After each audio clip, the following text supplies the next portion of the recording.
So, towards that point, again, I want to thank Courtney. I want to thank all of you for all of your efforts. You know, we're studying and advocating for some of the most collaborative and communicative beings on the planet. And there are so many things we can learn as human societies from these cetacean and elephant societies. And so whether or not we all like one another over the years or decades or anything, I think the fact that we come together and we work on what we agree to work on together, we don't have time to do anything but that. You know, when you hear the elephants are going to be here for only so long, we're only going to be here for so long, but the elephants may only be here for so long. So we need to get our acts together, and I speak to myself the same way. So, and if I stop remembering that, please remind me that I said this publicly. So I joined In Defense of Animals a few years ago because I had an opportunity to bring roughly 30 years of research. Whoops, I want to set my timer. 30 years of research on dolphins and whales. And when I say research, I mean research supporting their direct protection, non-invasive research, and advocacy. I wanted to see how that could be parlayed with advocacy for elephants, another great love of mine. So one of the things I'm talking about today, I'll be talking about how elephants and orcas and other cetaceans being dolphins and whales in the order Cetacea, how I'm going to talk a little bit about that, but I want to discuss their rights as stakeholders in public policy. And IDA's logo's here, and I put a group called Sonar. That's an organization that Laura Bridgman and I have been working on with this issue for stakeholders that we're bringing into the fold. So one of the things that I want to note is that, and this is in some ways a culmination of what we've heard today from Stephen Weiss and so many wonderful speakers over the past 2 days, is that when we talk about rights as stakeholders, we're talking about persons with cultures deserving respect and protection. And I say this as they're being important and recognized as more than members of a species. And that's part of the difference between rights and conservation. It doesn't have to be in conflict, so they can come together beautifully, as we see in Mark Bekoff's compassionate conservation. But we need to recognize that they are more than species and more than groups, and that they have their individuality that needs to be recognized for effective conservation. Also, that these other animals are biological, ecological, sociological, cultural, and they have individual intrinsic value with existing rights. And please note, I say already existing rights that need to be recognized and protected. These rights are not, we think we're allotting them to these animals, but they really already exist. It's just we are putting ourselves in the center of the universe, and again, and saying that animal rights is something we believe in or not. It's not a belief. They have rights amongst themselves. It's just when we come in and start dictating. So just briefly, elephants and cetaceans, they're ecologically keystone species. They have similar cognitive, social, and psychological characteristics, capacities, and needs. They have complex, multi-generational, and lifelong social bonds, including often matriarchal societies and cultures. Most of you know this, but there are so many parallels between cetaceans and elephants. Highly sophisticated communicative abilities, some females living well past menopause, leading these matriarchal societies and serving as vital repositories of knowledge.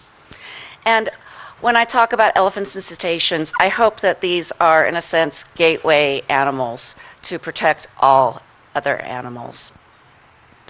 So when we look at elephants and cetaceans in captivity, we note that they are all iconic species. Every facility wants an orca, especially, or an elephant, and hopefully that's changing.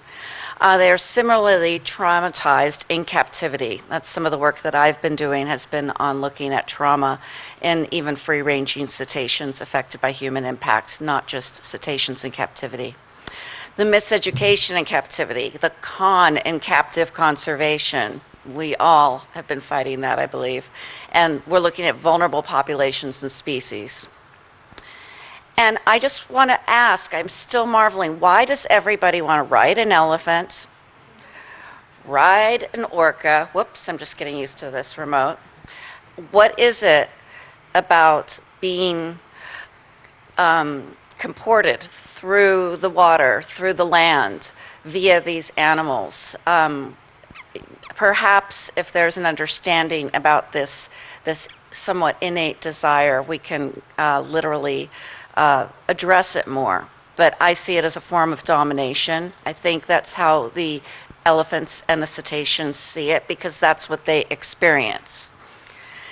And that's what we typically, if ever, see at Swim with the Dolphin programs or elephant rides. I want to note the Blackfish Effect. This is an article that just came out by Parsons and Rose. This is part of what brought me to IDA, to not just be kind of a bystander in elephant research and advocacy, but I'm hoping the Blackfish Effect can translate to benefit elephants as well. And so this is change in the face of changing public opinion on captive cetaceans. We've seen how it's not such a challenge anymore to talk to families about going to SeaWorld and maybe not bringing their kids there. Maybe we'll find this to be more the case with elephants. So when we look at cetacean and elephant imports, it was hard for me not to note that we had 18 beluga whales from Russia. There was a permit for that in around 2000 and I think it was 13. That was denied. And yet, more recently, we had the 18 elephants from Swaziland, of course, one of whom died. That permit was approved. So elephants, our advocacy for elephants has, I think, that demonstrates that we have a long way to go. And again, these imports, they represent so much to all of us, and I don't know how we can get on top of it. I know that we're with some of the best minds here who can figure it out. Also, Blackfish behind bars. I talked about this yesterday. This is part of what we are trying to translate, that the same interests that are affecting policy and well-being in orcas and other, especially orcas, because as I said yesterday, orcas are sexy, at least to some people. And this is the Esquire article, just the top of it, that I referred to yesterday in the panel. The journalist said why elephants in America zoos may be the new orcas and blackfish. But if you notice, Esquire is a man's magazine. Nothing against a man's magazine, but you've got style, politics, women, food and drink, entertainment, and then elephants. It's just part of the whole gestalt of what we're looking at here. I'm honored to be on an advisory group that has going to be creating what is likely the first cetacean sanctuary in the world. And one of the very exciting things is that Catherine Doyle is an important part of this group, the Whale Sanctuary Project.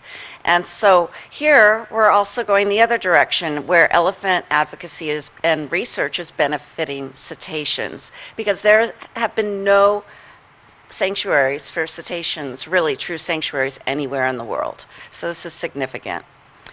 And speaking of Catherine Doyle, you who co-created the 10 zoos for elephants in IDA, not to put you on the spot, but all credit. We get so many compliments about this, not because it's my idea. We have big shoes to fill. And it's really important, and it's really hard to identify the 10 zoos. But it's in the 15th year, and one thing that we could do is create the 10 worst tanks for cetaceans. And so far we've only had the resources to do one of those.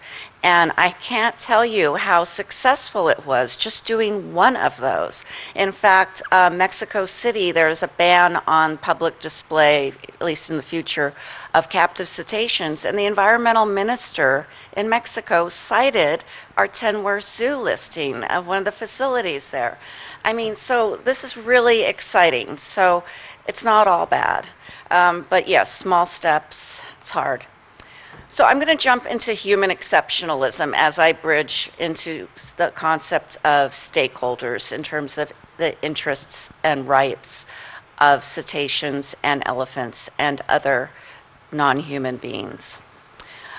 And our contemporary culture clearly maintains a dichotomy between human beings and all other forms of life on Earth that instills us with this self-appropriated sense of intrinsic worth and the elevated pedestal of personhood.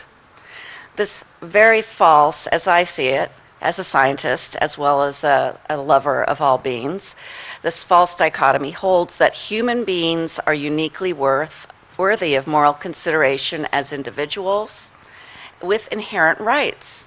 So accordingly, all other animals are objectified and relegated into the category of things and objects which warrant less ethical consideration. So we are now in a place, obviously, where we're experiencing the post-colonial multi-species cultural impacts. And I say this in all places that have been colonized and in many places where anybody has seen non-human beings be monetized. So not to generify indigenous peoples, but indigenous inhabitation patterns among humans and elephants in the past, to a large degree, operated around logics mirroring natural processes that were ecologically and culturally sustainable. Maybe not perfect, but very different versus the centric colonial and post-colonial forces that operate around notions of progress, extraction, and human domination over nature. And I can't stress how the impacts of sociological disruption to eco-cultural identity, which I'll explain in a second, is tragically evidenced in both humans and elephants where these conflicts occur. And I'll just say briefly, eco-cultural identity is something that Tema Milstein is working on, and it has to do with place and identity. It's really not that big of a deal to think about, but it needs to be formalized because elephants have their sense of place. Humans do, and almost all animals do. And so, if not all. So what we're seeing, however, is that when we have these socio-ecological disruptions, we have marginalized elephants and marginalized people, as we just heard and saw in our previous presenters' discussion. And this is just an example, seeing elephants, in an area where there are cattle. We have multi-species cultural impacts. And again, just because we know that elephants have culture and cetaceans have culture, there are different cultures in the same way that I would never pretend to generify indigenous cultures in humans. So it's something that I have to always remember as well. And of course, orcas are so wonderfully representative of culture and cetaceans, even though they're not the only cetaceans with culture. They do often tremendously resemble those in elephant cultures. So we're looking at a paradigm shift. We're in the middle of one right here.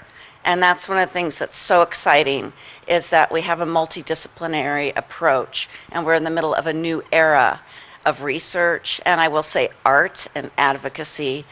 But we've had revealed to us an extraordinary array of cognitive, cultural, communicative, and psychological competencies in cetaceans, elephants, and other species. So we have all this rich material to work with. These attributes, of course, were previously and erroneously considered to be solely in the domain of humans or some other primates.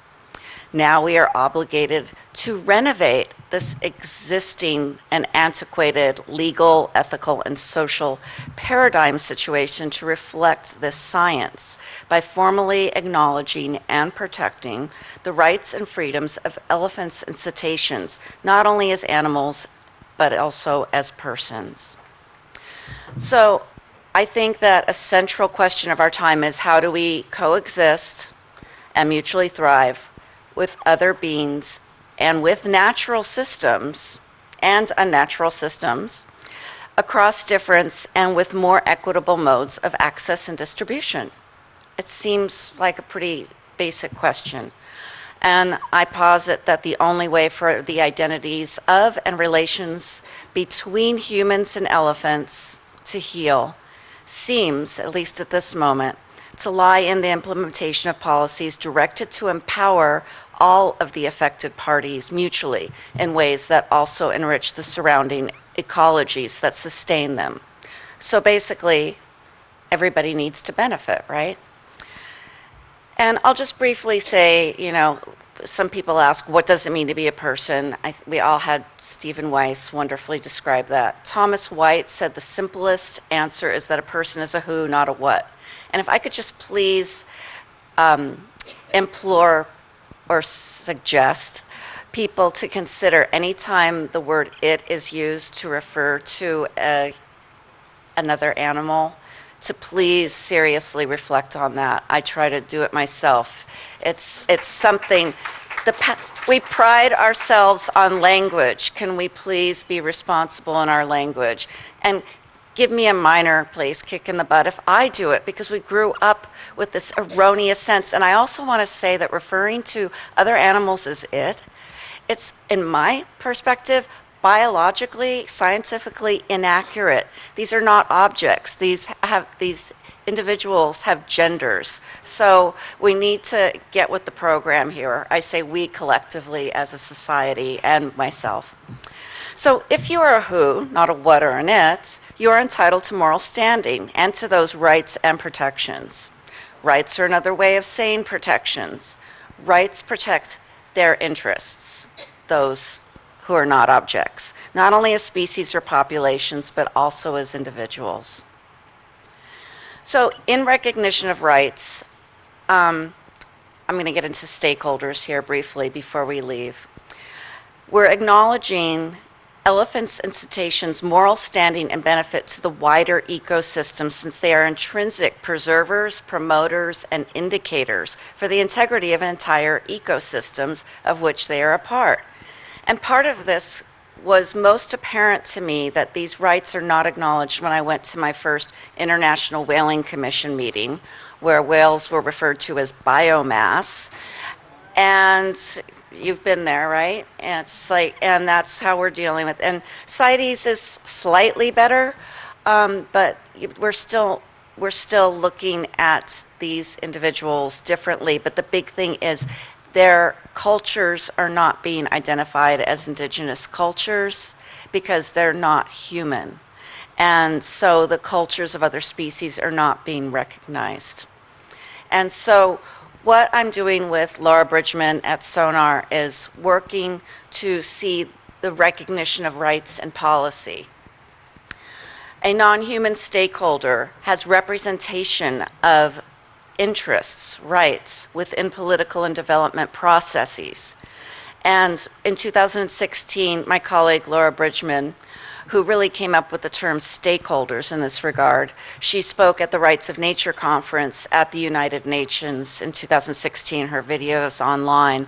And she's also working, well, we are together, but she primarily to work on marine protected areas, acknowledging the rights of cetaceans to having a say, so to speak, be represented in the ecology in which they live.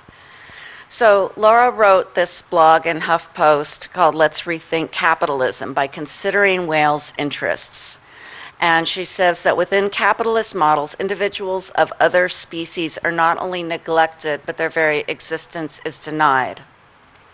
So we want to change this. And part of this is, some people may say, well, that's a big shift. And yes, it is a big shift. But on the other hand, we're the ones who created the concept of stakeholders. Humans did, in a system we created. So of course we are the center, again, of that human-created universe. So this is not new. You know, it's not new because indigenous people have, in many ways, in many cases, if not all, seen other animals as differently than we do. Not to romanticize other pre-colonized cultures, but to really appreciate the differences. And this is not radical. It's natural in line with natural systems that have existed far before we did. So non-human stakeholders help to align interests with human stakeholders, incentivizing desired outcomes that benefit all parties. So here we go. We're working to see non-human animals recognized as with respect instead of being seen as resources. From resource to respect. It shouldn't be that big of a leap. It is monumental. So I'm so grateful to be working with all of you to try to change that. And I'll leave by saying that in discussing personhood, we're redefining we.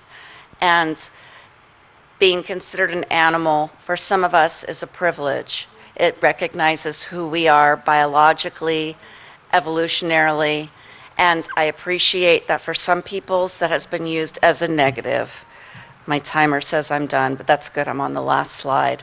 So I want to thank you all.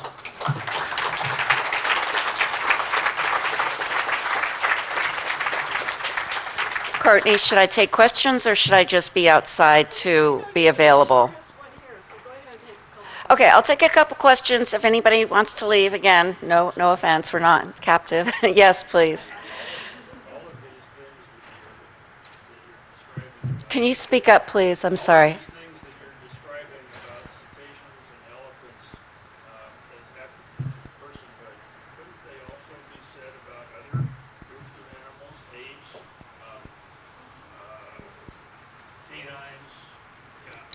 Yes, thank you so much. For those of you who didn't hear, yes, so many other animals should be included as persons and stakeholders, depending on who you speak with and how you define person, how that's defined. Some people would say all animals. Some people would say all plants and animals, because we've been seeing forests and rivers acknowledged for their personhood. I like to consider dolphins gateway, not drugs, but gateway animals.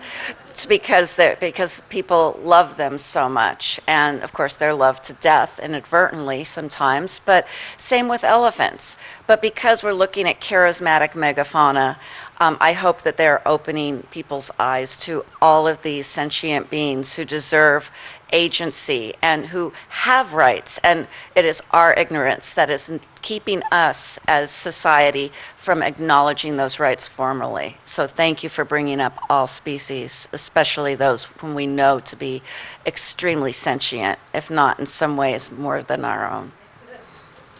Yes.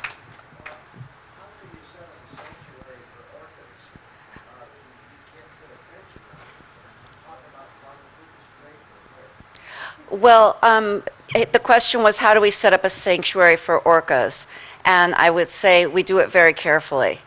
And again, we're looking at, paws and examples of, in Tennessee and other sanctuaries. They're very similar animals, and it's just that we're in an aquatic environment. So it would be a seaside pen situation. There are still fences. And so it's not freedom, it's sanctuary. But it's sanctuary with the goal and the pure intention of serving the individuals rather than them serving us. And that explicit intention made very clear. And I could go into great detail if I could discuss this with you afterwards or refer you to the site for Whale Sanctuary Project. I'd be more than happy to. It's very carefully, but it can be done. I saw hands go up. I was going to talk about the whale project. Okay, covered. Anybody else? Yes. Maybe you address this. Can they, after, let's say, in a situation of sanctuary a day and, hunt and whatever, and then they set free. Absolutely, that's something that can be evaluated, and we don't always have that luxury with elephants. But we may be starting out with belugas and orcas, and so that is something that needs to be considered on a case-by-case basis. But we know that there are some orcas who we know that their family members are still alive.